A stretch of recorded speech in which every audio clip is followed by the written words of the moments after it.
To take RAW photos on the Samsung S26 Ultra, you can actually do this by opening more modes for the first, and you can go for Pro or Expert RAW.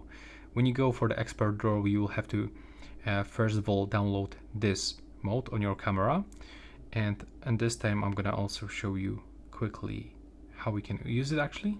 Wait for the downloading process, just a few seconds, and we can use it. There we go. Let's go for the more Expert RAW. You have to accept all of those incoming permissions just one by one. And now we can change that photo format to only get RAW pictures. And you can take these photos. But if you don't like this mode, you can still use it by going to the Pro mode.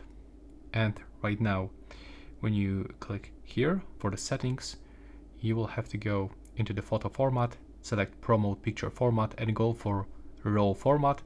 And you can right now start taking this kind of the photo, and you can find this RAW mode in the right upper corner.